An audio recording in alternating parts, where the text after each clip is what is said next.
इस वीडियो में हम प्रोडक्ट शीट मेंटेन करना सीखेंगे कि हम किस तरह प्रोडक्ट शीट को मेंटेन कर सकते हैं।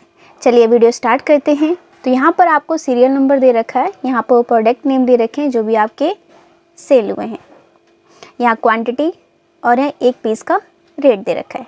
अब हमें अमाउंट निकालना है कि अगर आप लैपटॉप के 6 पीस बेचते हो तो टोटल कितने अमाउंट होगा।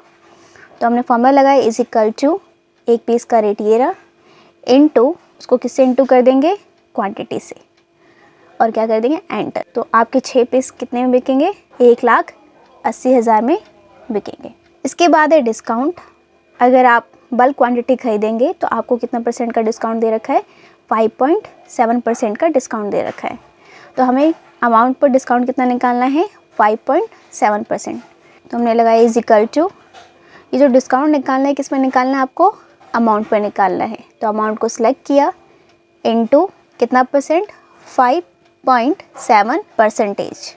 ठीक है, और यहाँ क्या कर दिया, एंटर। जैसे आपने एंटर किया उसने डिस्काउंट जो वैल्यू कैलकुलेट करके वहाँ पर शो कर दिया।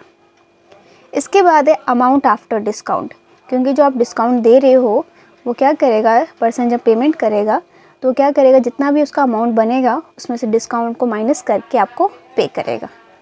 तो इज इक्वल टू, ये हमारा टोटल अमाउंट बन रहा था, उसमें से डिस्काउंट उस पर्सन को इतना मिल गया, ये माइनस कर दिया डिस्काउंट को और क्या कर दिया, एंटर।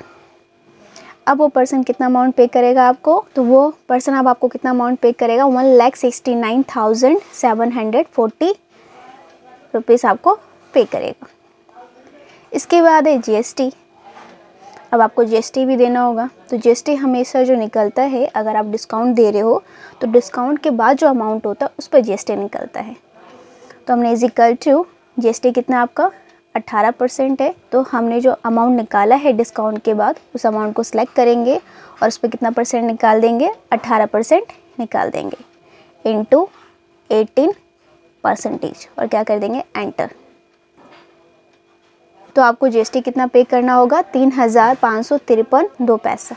ठीक है, हम चाहते हैं कि पॉइंट के बाद जो वैल्यू है वो क्या हो जाए, रिमूव हो जाए। तो यहाँ सेल पे क्लिक करेंगे और यहाँ से क्या कर देंगे, डेसिमल को डिक्रीज़ कर देंगे। इसके बाद आता है नेट अमाउंट। तो नेट अमाउंट कितना पे करना होगा आपको, इज इक्वल टू, ये अमाउंट तो आपको पे करना ही है, साथ में आपको क्या पे करना होता है, जीएसटी। तो प्लस कर देंगे किसको, जीएसटी को। आप ये अमाउंट मत लेना क्योंकि ये अब अमाउंट नहीं है, क्योंकि डिस्काउंट डिडक्ट होने के बाद आपका अमाउंट ये बना है। प्लस आप जीएसटी देते ही हैं तो जीएसटी को क्या कर देंगे, प्लस कर देंगे और क्या कर देंगे, एंटर।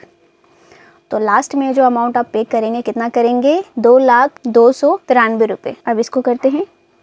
तो मान लीजिए कि पर टैबलेट की जो प्राइस है वो कितना है, 12,000 है, और आपने कितने टैबलेट खरीदे, 4 टैबलेट खरीदे। तो आप क्या करेंगे, इज इक्वल टू, अब आपको निकालना है कि अगर मैं 4 टैबलेट खरीदता हूँ तो मुझे कितना अमाउंट देना होगा, इज इक्वल टू पर पीस रेट इनटू क्वांटिटी। तो अमाउंट का फॉर्मूला क्या होता है, पर पीस रेट इनटू क्वांटिटी, और क्या कर देंगे, एंटर। ठीक है, अब आता है discount, is equal to, amount को सिलेक्ट किया क्योंकि डिस्काउंट अमाउंट पर ही मिलता है आपको, इनटू कितना परसेंट बोला है, 5.7%। तो 5.7% और क्या कर दिया, एंटर। जितना भी आपको डिस्काउंट बोला वो वैल्यू आप यहाँ पर को लिखना होगा। इसके बाद अमाउंट आफ्टर डिस्काउंट, तो इज इक्वल टू, अमाउंट में से क्या माइनस कर देंगे, डिस्काउंट माइनस कर देंगे। तो आपका क्या निकल जाएगा, अमाउंट आफ्टर डिस्काउंट निकल जाएगा। अब जीएसटी इज इक्वल टू, जो भी डिस्काउंट के बाद अमाउंट आया है उसको सिलेक्ट करेंगे और उस पर कितना परसेंट निकाल लेंगे, 18%। तो इनटू 18% और क्या कर देंगे, एंटर।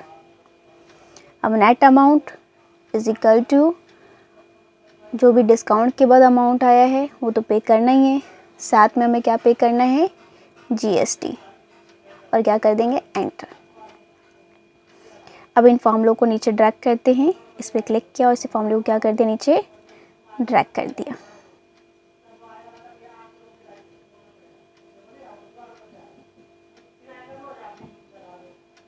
अब यहाँ पर निकालना है टोटल अमाउंट। मान लीजिए कोई कस्टमर था, उसने ये सारे प्रोडक्ट खरीदे, तो लास्ट में उसे टोटल अमाउंट कितना देना होगा वो हमें निकालना है।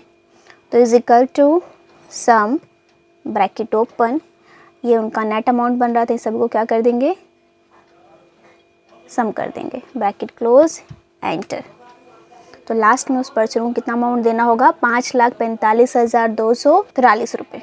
तो इस तरह आप वर्ड एक्सशीट मेंटेन कर सकते हैं।